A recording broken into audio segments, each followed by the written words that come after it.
లోకంలో ఉన్న సమస్త జీవులు సుఖంగా ఉండాలని కోరే తత్వమే హిందూ తత్వమని, అదే సనాతన ధర్మమని అవనిగడ్డ ఎమ్మెల్యే మండలి బుద్ధాప్రసాద్ అన్నారు.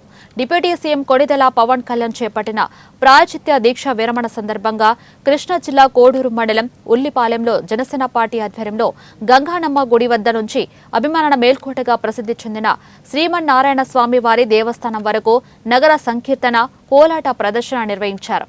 ఆలయంలో స్వామివారిని ఎమ్మెల్యే బుద్ధాప్రసాద్ దర్శించుకుని బృందావన స్వామీజీచే పూజలు జరిపించారు. ఈ నేపథ్యంలో దేవాలయాల ఖ్యాతిని కాపాడుకునేందుకు పవన్ కళ్యాణ్ కృషి చేస్తున్నారన్నారు. చేసుకోవాలంటే ఏం కావాలి? మనస్ఫూర్తిగా ఆయన దండం పెట్టాలి. అలా చేస్తేనే మనకి ఏదన్నా కావాలనుకుంటే మనకు అవుతుంది.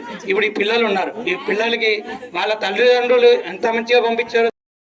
వస్తే ఈ దేవాలయాలు కూడా ఇటీవల దొంగతనం జరిగింది. ఈ రోజు వరకు పోలీసులు పట్టుకున్న పరిస్థితి. అన్ని దేవాలయాలు దొంగతనాలే నేను చూస్తున్నాను. మా అవనిగట్లో మా నాన్నగారు సాయిబాబా గుడి కట్టారు, దాంట్లో దొంగతనం జరిగింది. అదే అతిగతి లేదు. టేకుపల్లిలో చాలా ప్రాచీన దేవాలయం ఉంది, అక్కడ దొంగతనం జరిగింది, అతిగతి లేదు. ఇప్పుడు పోలీసు వారికి కొన్ని ప్రత్యేకించి చెప్తూ వచ్చాయి, ఇవి మీరు అట్టగా ఛేదించండి. ఇవి భక్తుల మనోభావాలకు సంబంధించినవి. వాటిని ఎట్టగానే మనం ఛేదించి ఆ దొంగలను పట్టుకుని మళ్ళీ వాటిని సమకూర్చు